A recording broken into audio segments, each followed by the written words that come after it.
नमस्कार, आपका बहुत स्वागत है विस्तार न्यूज पर। रात के 10 बज रहे हैं और 10 रिपोर्ट लेकर हाजिर हूं मैं भारत सूरज।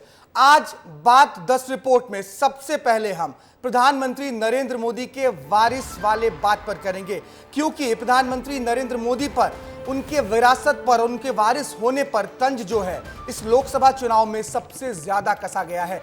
यहां से हम आपको लेकर चलेंगे दिल्ली, जहां पर केजरीवाल ने जेल वाला एक नया खेल खेला है। विभव कुमार जो उनके पीए हैं स्वाति मालीवाल केस में, वो जेल जा चुके हैं, लेकिन अब अरविंद केजरीवाल कह रहे हैं कि भाजपा वाले सबको जेल में डाल देंगे। यहां से आपको सीधे हम लेकर चलेंगे मुंबई, जहां पर पहुंचे हुए हैं मध्य प्रदेश के मुख्यमंत्री डॉक्टर मोहन यादव। और मुंबई में मोहन यादव ने अमेठी के राहुल गांधी को पाठ पढ़ाया है इतिहास का। क्या है वो पाठ, वो हम आपको बताएंगे। और फिर अमेठी में जो कुछ चल रहा है वो भी हम आपको बताएंगे, क्योंकि अमेठी हॉट सीट है 2024 की। अमेठी में सियासत की अंगीठी सबसे ज्यादा गर्म रही है। तो जहां एक तरफ प्रियंका गांधी और अमित शाह अमेठी में हैं, तो माहौल किस तरीके का है ये हम आपको बताएंगे।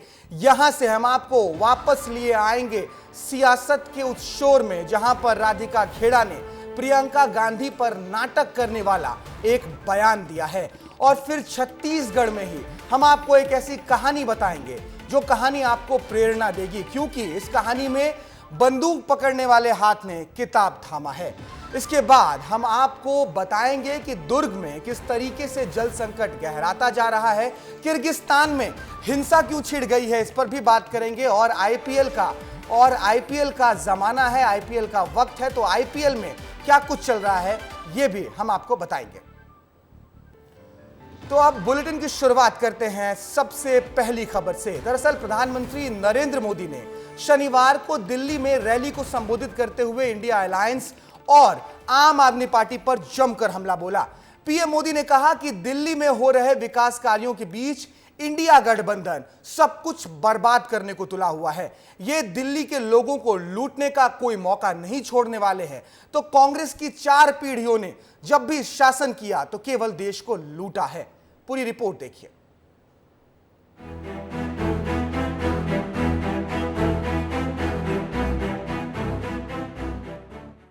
उत्तर पूर्वी दिल्ली में मनोज तिवारी के लिए प्रचार करने पहुंचे प्रधानमंत्री नरेंद्र मोदी ने आज अपने वारिस को लेकर भी खुलकर बात कही। उन्होंने कहा कि मैं 50 साल पहले घर से निकल गया था देश सेवा के लिए, मेरा कोई वारिस नहीं है। पीएम ने कहा कि 140 करोड़ देशवासी ही मेरा वारिस है।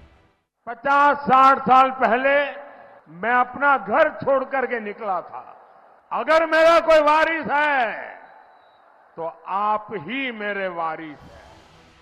पीएम मोदी ने भावुक होकर कहा कि मैंने कभी भी लाल किले पर तिरंगा लहराने का सपना नहीं देखा था। तब मुझे भी पता नहीं था कि एक दिन लाल किले पर तिरंगा फहराऊंगा। प्रधानमंत्री नरेंद्र मोदी ने कहा 2024 का ये चुनाव भारत के युवाओं के लिए नए अवसर बनाने के लिए है। यह चुनाव भाई भतीजावाद को हराने के लिए है। पीएम ने कांग्रेस पर कटाक्ष करते हुए यह भी कहा कि यह चुनाव आपकी संपत्ति को छीनने से बचाने का भी है। भाई भतीजावाद, परिवारवाद के चलते भारत के युवाओं का भविष्य बर्बाद करके रख दिया है। ये संपत्तियां दिल्ली के प्राइम लोकेशंस में है, जहां एक एक गज जमीन की कीमत कई कई लाख रुपए है। क्या इस लूट को दिल्ली के लोग बर्दाश्त करेंगे क्या? तो वहीं प्रधानमंत्री ने यह भी कहा कि मोदी की रगों में लोकतंत्र अभी जिंदा है। एक परिवार के लिए सब कुछ हुआ, लेकिन इतने प्रधानमंत्री हो गए, उनको स्मरण करने के लिए उनकी राजनीति, उनका परिवारवाद आड़े आया। ये मोदी है जिसकी रगों में लोकतंत्र जिंदा है। आपको बता दें कि उत्तरी पूर्व दिल्ली की ये सीट सांप्रदायिक रूप से बेहद संवेदनशील इलाकों में से है। उत्तर पूर्वी दिल्ली में लगभग 21% मुस्लिम आबादी रहती है। ऐसे आंकड़ों के बावजूद निर्वाचन क्षेत्र सांप्रदायिक आधार पर बटा हुआ नजर आता है। ऐसे में बीजेपी हमेशा इस सीट को गंभीरता से लेती है। ब्यूरो रिपोर्ट, विस्तार न्यूज।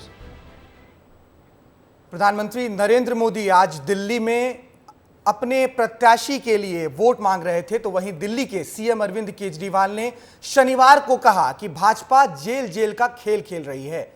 कल अरविंद केजरीवाल ने कहा कि कल मैं दोपहर 12 बजे अपने बड़े नेताओं के साथ बीजेपी हेडक्वार्टर जा रहा हूं, आपको जिस जिस को जेल में डालना है डाल दीजिए। केजरीवाल ने अपनी पूरी बात 2 मिनट 33 सेकेंड के वीडियो में रखी। उन्होंने अपने पीए विभव कुमार का जिक्र भी किया, लेकिन पार्टी की सांसद स्वाति मालीवाल पर एक भी शब्द नहीं बोले। उन्होंने कहा कि बीजेपी हमें क्रश नहीं कर सकती क्योंकि आम आदमी पार्टी एक विचार है। आप जितना हमारे नेताओं को जेल में डालोगे, हम उतना ही आगे बढ़ते रहेंगे। क्या कुछ कहा है अरविंद केजरीवाल ने, देखिए इस खास रिपोर्ट में। विभव कुमार की चिंता में केजरीवाल, पीए की गिरफ्तारी के बाद अफसोस, स्वाति मालीवाल पर मौन केजरीवाल, जेल के खेल पर केजरीवाल का बयान। आप आम आदमी पार्टी के नेता अरविंद केजरीवाल से उम्मीद लगाए बैठे होंगे कि वो स्वाति मालीवाल के साथ हुई मारपीट पर कुछ बोलेंगे। वो अपनी महिला नेता का साथ ना भी दे तो जांच की बात तो करेंगे ही, लेकिन आज तो अरविंद केजरीवाल ने अपने बयान से सबको हैरान कर दिया। उन्होंने तो विभव कुमार की मानो खुलकर वकालत करनी ही शुरू कर दी। केजरीवाल बोले, ये सारे नेताओं को जेल में डाल रहे हैं।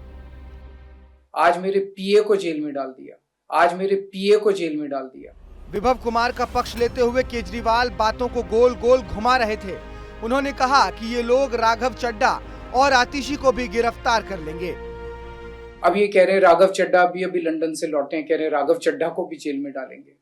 थोड़े दिन में कह रहे हैं सौरभ भारद्वाज को भी जेल में डालेंगे, आतिशी को भी जेल में डालेंगे। मामला स्वाति मालीवाल का है, लेकिन केजरीवाल बार बार यही कह रहे हैं कि हमारा कसूर क्या है। हमारा कसूर है कि हमने विकास किया है और ये लोग विकास को रोकना चाहते हैं। मैं ये सोच रहा था कि ये हम सब लोगों को जेल में क्यों डालना चाहते हैं। हमारा कसूर क्या है? हमारा कसूर ये है कि हमने दिल्ली के अंदर गरीब बच्चों के लिए अच्छी शिक्षा का इंतजाम किया, सरकारी स्कूल शानदार बनाए। ये नहीं बना सकते, इसलिए ये सरकारी स्कूल दिल्ली के रोकना चाहते हैं। पीएम मोदी पर भी केजरीवाल ने जमकर सवाल उठाए हैं। उन्होंने कहा कि पीएम मोदी जेल जेल का खेल खेल रहे हैं, इसलिए मैं बीजेपी हेडक्वार्टर जा रहा हूं। आपको जिस भी नेता को जेल में डालना है आप डाल दीजिए। कल मैं 12 बजे अपने सभी बड़े नेताओं के साथ, एमएलएज, एमपीज, सबके साथ 12 बजे बीजेपी हेडक्वार्टर आ रहा हूं। जिस जिस को आप जेल में डालना चाहते हो आप जेल में डाल लो, एक साथ जेल में डाल दो। आपको बता दें कि स्वाति मालीवाल के साथ मारपीट मामले में आरोपी पीए विभव कुमार की गिरफ्तारी हो चुकी है। उनको 30 हजारी कोर्ट में भी पेश किया गया था। ब्यूरो रिपोर्ट, विस्तार न्यूज। और इन सब के बीच मध्य प्रदेश के मुख्यमंत्री मोहन यादव ने शनिवार को कांग्रेस को लेकर बहुत बड़ा बयान दिया है। सीएम ने दावा किया है कि यदि कांग्रेस सत्ता में आई तो संविधान खतरे में पड़ जाएगा। सीएम मोहन यादव ने महाराष्ट्र में 20 मई को होने वाले 13 निर्वाचन क्षेत्रों के मतदान के लिए प्रचार के अंतिम दिन पर एक प्रेस कॉन्फ्रेंस को संबोधित किया और इसी बीच राहुल गांधी को इतिहास का पाठ भी पढ़ाया है। आप ये रिपोर्ट देखिए। मुंबई के मोहन, महाराष्ट्र में मोहन वाला स्टाइल। एमपी के सीएम मोहन यादव ने अब महाराष्ट्र की जिम्मेदारी अपने कंधे पर उठा ली है। मध्य प्रदेश में 4 चरण के चुनाव निपटाने के बाद मोहन यादव जब मुंबई पहुंचे तो विपक्षियों पर जमकर बरसे। मोहन यादव ने राहुल गांधी पर तंज कसते हुए कहा कि राहुल गांधी को अपना इतिहास ही नहीं पता है। साहबजादे जी ने अमेठी में एक अपना भाषण दिया और भाषण में बोला कि मैं मेरे पापा के साथ 42 साल पहले आया था, तो जब देखा था तो यहाँ सड़क नहीं थी, यहाँ कोई विकास का काम नहीं था। 12 साल की उम्र थी मेरी और अब ये सब हो गया। तो मैं ये मन में सोच रहा था कि अमेठी में 12 साल पहले आप आए, आप भूल गए कि आपके दादाजी भी वहीं सांसद रहे, तो फिर ये गलती किसकी बता रहा हूँ। फिरोज गांधी वहाँ से चुनाव लड़े थे, इंदिरा गांधी के कुछ लगते कि नहीं लगते? इंदिरा गांधी इनकी दादी है कि नहीं? पूरा खानदान वही चुनाव लड़ता रहा, खुद को इतिहास मालूम नहीं। और दूसरे से बात निकाल करके किस किस तरह की बात करते हैं। मुंबई में पत्रकारों से चर्चा में मुख्यमंत्री ने कहा कि इस बात को कहने में मुझे कोई गुरेज नहीं कि अंग्रेज तो चले गए लेकिन कांग्रेस छोड़ गए। इस बात को कहने में मुझे गुरेज नहीं है, अंग्रेज चले गए लेकिन कांग्रेस छोड़ गए। ये जो इनकी कमियां है, कांग्रेस की दिक्कत ये है कि कांग्रेस केवल आरोप लगाना जानती है और कांग्रेस ने मूलतः जन्म ही कांग्रेस अंग्रेजों के द्वारा जिस कांग्रेस का जन्म हुआ है, इसलिए आज भी वो फूट डालो राज करो की नीति के अंतर्गत ही वो अपनी सारी व्यवस्थाओं का संचालन करते हैं। वो भूल जाते हैं कि सरकार में रहते रहते उनकी सरकार के द्वारा क्या हुआ है। तो वहीं सीएम मोहन यादव ने इंडिया गठबंधन पर भी तंज कसा है। सीएम यादव ने इंडिया गठबंधन को घमंडिया गठबंधन बताया और दुर्भाग्य से जैसे वो वैसे ही उनके साथ वाले एक ही थैली के चट्टे बट्टे ऐसे कई लोगों को जोड़ करके एक घमंडिया गठबंधन बन करके देश भर में सरकार का सपना देख रहे हैं और बातें भी कैसी ऐसी कर रहे हैं कि उन बातों से लगता है कि ये जरा जनता इनकी बातों को जानती ही नहीं। आपको बता दें कि मुंबई में बड़ी संख्या में बिहार और यादव समाज से जुड़े लोग रहते हैं। ये भी एक कारण है कि सीएम यादव को मुंबई भेजने का फायदा बीजेपी को लोकसभा चुनाव में मिल सकता है। ब्यूरो रिपोर्ट, विस्तार न्यूज। अब आपको लिए चलते हैं अमेठी, क्योंकि जैसा मैंने कहा इस बार के लोकसभा चुनाव में सियासत की अंगीठी सबसे ज्यादा अमेठी में ही गर्म दिखाई देती है। और जब शनिवार को बीजेपी के चाणक्य कहे जाने वाले अमित शाह और कांग्रेस की महासचिव प्रियंका गांधी अमेठी में थी तो सियासत के रंग कुछ और ही कह रहे थे। इस रिपोर्ट में समझिए कि आखिर अमेठी सीट सियासत की इतनी हॉट सीट क्यों है। अमेठी यूपी की एक ऐसी सीट जो 2024 के लोकसभा चुनाव में चर्चा का विषय बनी हुई है। जो अमेठी सीट कभी गांधी परिवार का गढ़ मानी जाती थी, आज उसी सीट पर बीजेपी कांग्रेस की आंखों में आंखें डालकर उन्हें सीधे टक्कर दे रही है। यूपी की इस हॉट सीट पर आज बीजेपी के चाणक्य अमित शाह के सामने कांग्रेस की महासचिव प्रियंका गांधी थीं। अमित शाह और प्रियंका गांधी दोनों ही आज अमेठी की सीट पर चुनाव प्रचार कर रहे थे और एक ही दिन इन दोनों की अमेठी दौरे से राजनीति की गर्मी के तापमान के पारे में भी उछाल आ गया है। जहां प्रियंका ने दिन की शुरुआत मनसा देवी में मत्था टेक कर की, तो वहीं अमित शाह ने रोड शो कर कांग्रेस को खुली चुनौती दे दी। एक बार इस अमेठी सीट के इतिहास पर भी नजर डालना बहुत जरूरी है। अमेठी सीट के सियासी सफर की बात करें तो 1967 में पहली बार अमेठी लोकसभा सीट अस्तित्व में आई। फिर 1980 से गांधी परिवार का गढ़ बन गई अमेठी लोकसभा सीट। 1980 में संजय गांधी अमेठी के पहले कांग्रेस के सांसद बने। 1984 में राजीव गांधी यहां से संसद पहुंचे। 2004 में राहुल गांधी ने पहली बार अमेठी लोकसभा सीट जीती। 2009 और 2014 में भी राहुल गांधी अमेठी से संसद पहुंचते रहे। 2019 में स्मृति ईरानी ने राहुल गांधी को अमेठी में शिकस्त दे दी। गांधी नेहरू परिवार का गढ़ और संजय और मेनका की हार का गवाह रही अमेठी सीट अब गांधी परिवार के हाथ से फिसल चुकी है और इस सीट को बचाने के लिए कांग्रेस ने इस बार सोनिया गांधी के करीबी माने जाने वाले किशोरी लाल शर्मा को मैदान में उतारा है। और आज उसी किशोरी लाल शर्मा के समर्थन में प्रियंका गांधी चुनाव प्रचार कर रही थीं और वहीं प्रियंका के सामने बीजेपी के भीष्म अमित शाह ताल ठोक रहे थे। प्रियंका गांधी ने बस स्टॉप से नौगाजी चौराहा तक करीब 1 किलोमीटर लंबा रोड शो किया। दोनों ही नेताओं का पूरा रूट प्लान क्या था, उन दोनों ने प्रचार के आखिरी दिन कितना और जोर लगाया, इस पर भी नजर डाल लेते हैं। प्रियंका गांधी ने बस स्टॉप से नौगाजी चौराहा तक रोड शो किया। करीब 1 घंटे का था प्रियंका गांधी का पूरा रोड शो। बैंड बाजा और ढोल ताशे की ताल ने बना दिया था पूरा माहौल। प्रियंका गांधी अमेठी में गदा थामे नजर आईं। रामलीला मैदान से राजेश मसाला फैक्ट्री तक था अमित शाह का पूरा रोड शो। अमित शाह के साथ रथ पर स्मृति ईरानी भी मौजूद दिखी। अमित शाह ने राहुल गांधी पर भी किए शब्दों के प्रहार। अमेठी में अमित शाह और प्रियंका गांधी के रोड शो ने माहौल तो गर्म कर दिया है, लेकिन अब देखना ये होगा कि कौन सी पार्टी और कौन से दिग्गज इस चुनाव प्रचार का फायदा उठा पाते हैं। ब्यूरो रिपोर्ट, विस्तार न्यूज। यूं तो राजनीति के रंगमंच पर कब अभिनय करना होता है और कब सियासत, ये तो परिस्थितियां तय करती हैं, लेकिन जब किसी राजनेता पर अभिनय करने का आरोप लगने लग जाए तो निश्चित तौर पर उसके सियासत की पिक्चर पर सवाल उठना भी शुरू हो जाता है। बीते दिनों कांग्रेस छोड़कर बीजेपी में शामिल हुई राधिका खेड़ा ने अब प्रियंका गांधी पर राजनीति में एक्टिंग करने का आरोप लगाया है। क्या कुछ कहा है उन्होंने, इस रिपोर्ट में समझिए। नेताओं की राजनीति में अब अभिनय की दस्तक हो चुकी है। अगर आप सोच रहे हैं कि हम कंगना रनौत, हेमा मालिनी की बात कर रहे हैं तो आप बिल्कुल गलत हैं, बल्कि अब प्रियंका गांधी पर राजनीति में अभिनय करने के आरोप लग रहे हैं। उनको अभिनेत्री बता रही हैं उनकी ही अपनी सालों पुरानी साथी रही राधिका खेड़ा।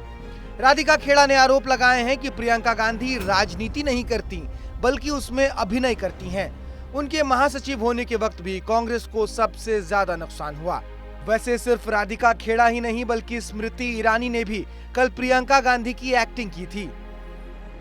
आई है कांग्रेस की नेत्री कहने लगी कि बीजेपी क्या करती है, धर्म धर्म बोलती है। करती है कि नहीं करती है? हमें कैसे नहीं? हमको भी पता है, तुम भी फेसबुक किया नहीं, हम भी देखा। राधिका खेड़ा यही नहीं रुकी, बल्कि कल जब सोनिया गांधी ने कहा था कि वो रायबरेली में अपना बेटा राहुल गांधी सौंपने आई हैं, तो उसको आज राधिका खेड़ा ने घड़ियाली आंसू बताया है। देखिए, रायबरेली की जनता ने मन बना लिया है, चाहे जितने भी घड़ियाली आंसू सोनिया जी बहाने, जिस परिवार जिस रायबरेली को उन्होंने आज तक अपना नहीं माना, फिर भी रायबरेली उनको जिताती आई, लिहाज करती आई, लेकिन उन्होंने कभी लिहाज नहीं किया। 2019 के बाद अपना प्रमाण पत्र लेने नहीं आई, कोरोना काल में यहाँ पे लोगों का साथ नहीं दिया, तो रायबरेली की जनता अब की बार उनके बेटे को लगा के उम्मीद है। राधिका खेड़ा ने आरोप लगाए हैं कि राहुल गांधी की पूरी राजनीति पुरखों के नाम पर है, लेकिन पुरखों ने भी अमेठी रायबरेली में कभी घर नहीं बनाया। गेस्ट हाउस से काम चलते रहे। इन सोने के चम्मच से खाने वालों का टिफिन भी लखनऊ के 5 स्टार होटल से आता था। इन्होंने रायबरेली के लोगों को अछूत समझा। मुझे तो यहाँ तक भी पता है कि लखनऊ से खास उनका टिफिन 5 स्टार होटल से बन के आता था। उनको रायबरेली और अमेठी की मिट्टी से भी तकलीफ थी, उनको रायबरेली और अमेठी के नमक से भी तकलीफ थी, यहाँ के लोगों से भी तकलीफ थी। मिट्टी, नमक, खाना, लोग सब रायबरेली और अमेठी और उत्तर प्रदेश के उनके लिए अछूते थे, इसलिए 5 स्टार होटल से टिफिन बन के आता था। राधिका खेड़ा भले ही अब कितनी भी बागी हो जाए, लेकिन एक सच ये भी है कि 1 महीने पहले तक राधिका खेड़ा कांग्रेस के सुर में सुर मिला रही थी। ब्यूरो रिपोर्ट, विस्तार न्यूज। पॉलिटिक्स में पोस्टर कितना जरूरी होता है, अगर आपको यह समझना हो तो कभी छत्तीसगढ़ जाइएगा, क्योंकि छत्तीसगढ़ में इन दिनों पोस्टर और कार्टून के जरिए सियासत लगातार आगे बढ़ रही है, तेज हो रही है। बीजेपी लगातार पोस्टर जारी कर कांग्रेस पर हमलावर है, तो वहीं प्रदेश कांग्रेस के बड़े नेताओं के साथ अलग अलग मुद्दों पर बीजेपी लगातार हमला कर रही है। इन पोस्टर्स पर अब सियासी पारा भी गर्म हो गया है, लेकिन छत्तीसगढ़ में समीकरण कैसे बन रहे हैं, इस रिपोर्ट में समझिए। विधानसभा चुनाव के बाद छत्तीसगढ़ में पोस्टर वॉर जोरों पर है। बीजेपी लोकसभा चुनाव में लगातार पोस्टर जारी कर सोशल मीडिया में शेयर करती रही।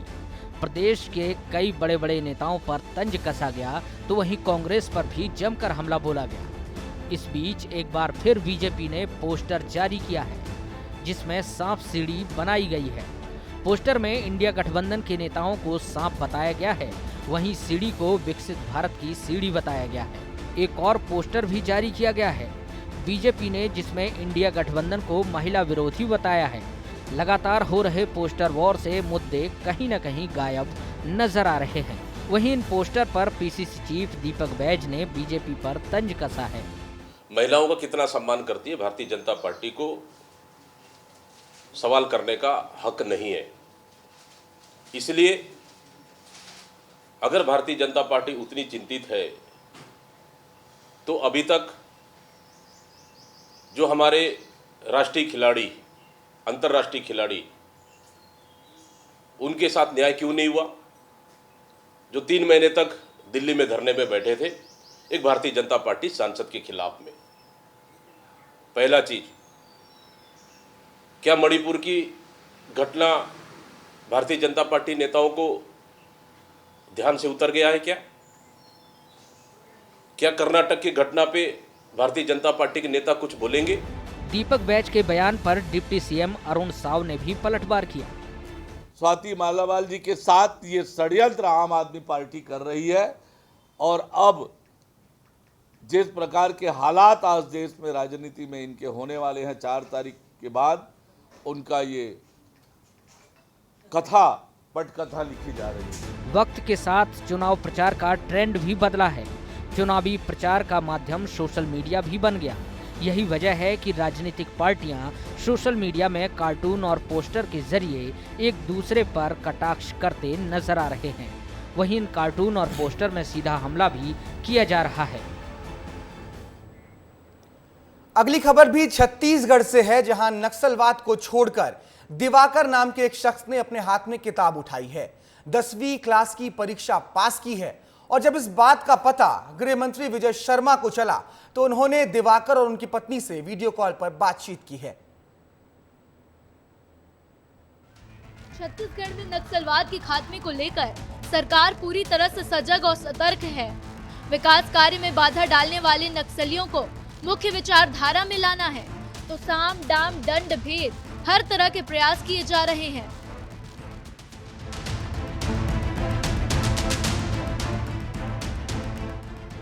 नक्सलियों से बातचीत की पहल की जा रही है।